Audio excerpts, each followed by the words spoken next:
नमस्कार, हमारे digital platform में आपका स्वागत है। जम्मू कश्मीर की राजनीति इन दिनों एक बहुत अहम दौर से गुजर रही है।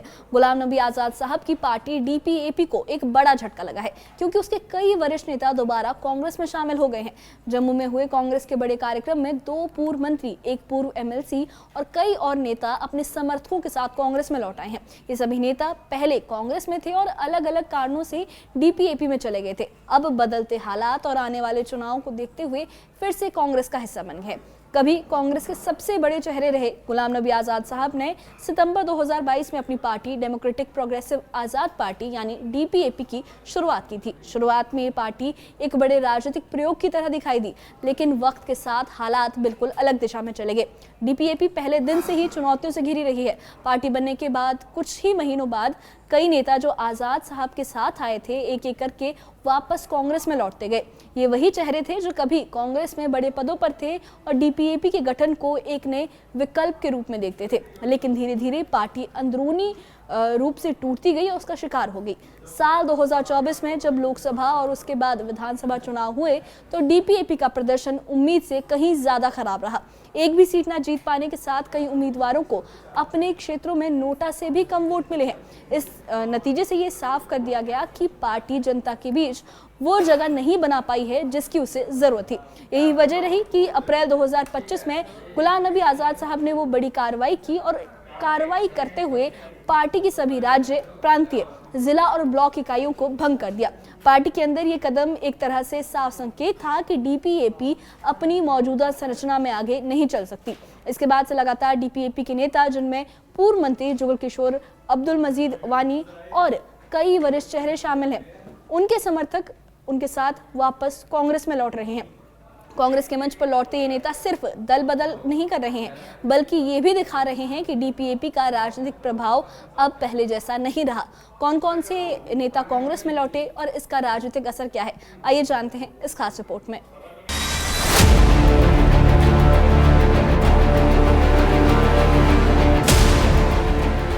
बुधवार को जम्मू में DPAP को बड़ा झटका लगा। 2 पूर्व मंत्री जुगल किशोर शर्मा और अब्दुल मजीद वानी सैकड़ों समर्थकों के साथ कांग्रेस में शामिल हुए। इसके साथ ही पूर्व MLC सुभाष गुप्ता और DPAP के वरिष्ठ नेता ब्रिजमोहन शर्मा ने भी पार्टी छोड़कर कांग्रेस की तरफ रुख कर लिया। DPAP में शामिल होने वाले अधिकांश वरिष्ठ नेता, जिनमें पूर्व डिप्टी CM ताराचंद भी शामिल हैं, पहले ही कांग्रेस में लौट चुके थे। जम्मू में आयोजित कांग्रेस महासम्मेलन में शामिल नेताओं का मंच पर गर्मजोशी से स्वागत किया गया। इस मौके पर मौजूद थे कांग्रेस के जम्मू कश्मीर इंचार्ज सैयद नसीर हुसैन। इस स्वागत समारोह में नेताओं ने अपने समर्थकों के साथ कांग्रेस की सदस्यता ली और पार्टी नेतृत्व ने उन्हें मंच पर शामिल किया। मेरे साथियों ने यहाँ कई सारी एग्जाम्पल्स दी हैं। अगर इस वक्त भारत देश में जो जंग है वो 2 ही विचारधाराओं को है।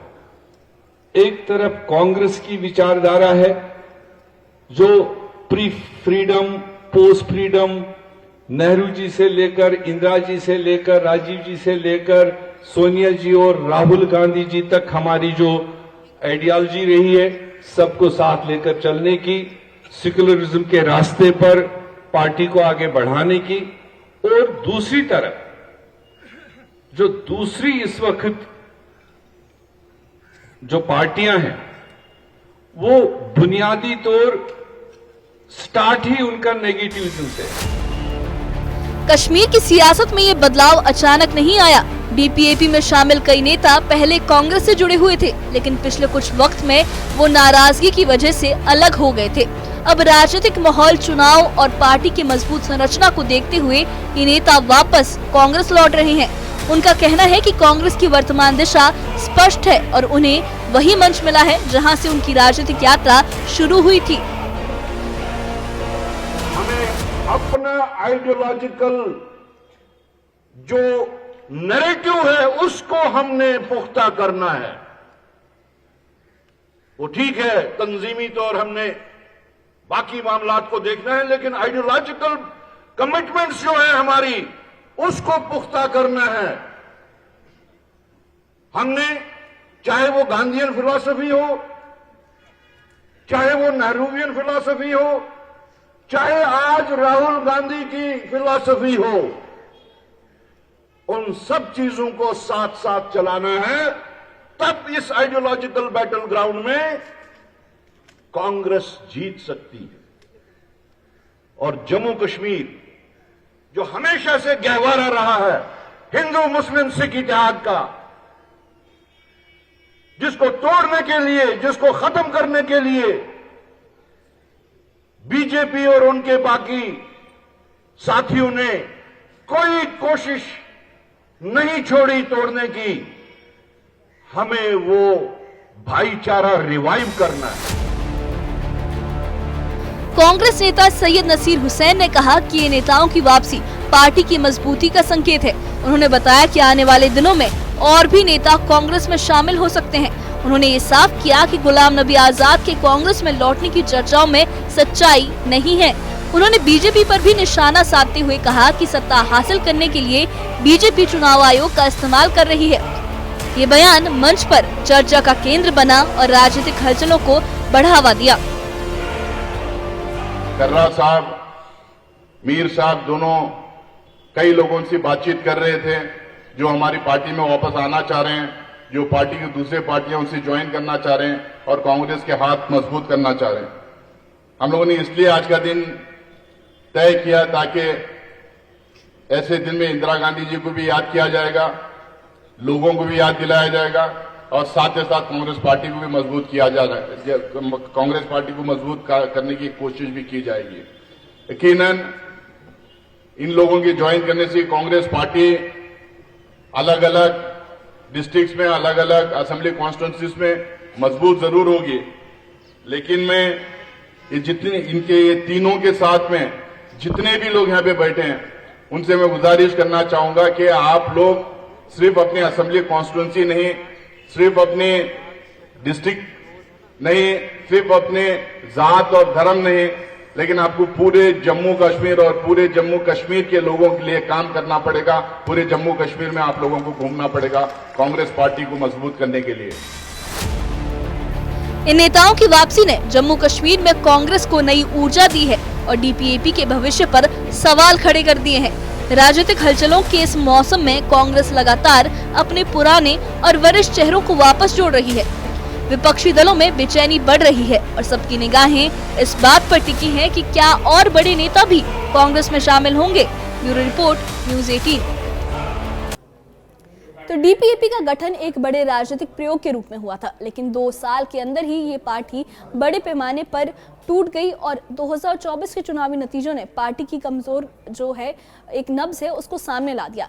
ना सिर्फ सीटें 0 रहीं बल्कि कई जगह नोटा से भी डीपीएपी के उम्मीदवारों को पीछे छोड़ दिया गया। नोटा ने भी डीपीएपी के उम्मीदवारों को पीछे छोड़ा, उन्हें नोटा से भी कम वोट मिले हैं और ये एक संकेत था, एक इशारा था कि जनता ने आज़ाद साहब के नए राजनीतिक विकल्प को गंभीरता से नहीं अपनाया है। अप्रैल 2025 में पार्टी की सभी इकाइयों को भंग करने का निर्णय डीपीएपी के अंदर गहरी अस्थिरता को भी दिखाता है। इसी के बाद से पार्टी के नेताओं का निकलना और कांग्रेस में लौटना तेज हो गया। हाल ही में पूर्व मंत्री जुगल किशोर शर्मा, अब्दुल मजीद वानी, सुभाष गुप्ता, बृजमोहन शर्मा जैसे कई अहम चेहरे कांग्रेस में शामिल हुए हैं। ये डीपीएपी के लिए एक और बड़ा झटका है और कांग्रेस के लिए संगठन को मजबूत करने का एक बड़ा मौका। सबसे बड़ी बात यह है कि आजाद खुद भी राजनीति से दूरी बनाते हुए दिख रहे हैं। कई रिपोर्ट्स में ये कहा गया है कि वो गैर राजनीतिक विकल्पों और निजी कार्यों पर अपना ध्यान दे रहे हैं। इसका मतलब ये है कि डीपीएपी का भविष्य अब और ज्यादा अनिश्चितता भरा हो गया है, काफी अनसर्टेन हो गया है। पार्टी के पास ना तो साफ नेतृत्व बचा है, ना संगठनात्मक ढांचा और ना ही वो राजनीतिक ऊर्जा जो किसी नए दल को आगे बढ़ाती है। कांग्रेस फिलहाल इस सिचुएशन का पूरा लाभ उठाते हुए पूरे पुराने नेताओं को वापस जोड़ रही है जो कांग्रेस को छोड़कर डीपीएपी में गए थे और जम्मू कश्मीर में अपनी पकड़ को मजबूत करने की कोशिश कर रही है। दूसरी ओर डीपीएपी के जो बचे खुचे नेता हैं, जो बचा खुचा ढांचा है, वो भी सवालों के घेरे में है। क्या ये पार्टी किसी नए रूप में खड़ी हो पाएगी या ये जो पार्टी का सफर है यही खत्म हो जाएगा? फिलहाल हालात यही बताते हैं कि जम्मू कश्मीर की सियासत एक बार फिर उसी पुराने समीकरण की तरफ लौट रही है जहां अनुभव, पुराने नेटवर्क और स्थापित संगठन ही टिक पाते हैं। इस बारे में आपकी क्या राय है? हमें कमेंट बॉक्स में अपनी राय जरूर बताइए और इससे जुड़े अपडेट्स के लिए और ऐसी ही खबरों के लिए हमारे चैनल के साथ बने रहिए। हमारे चैनल को सब्सक्राइब करिए। शुक्रिया।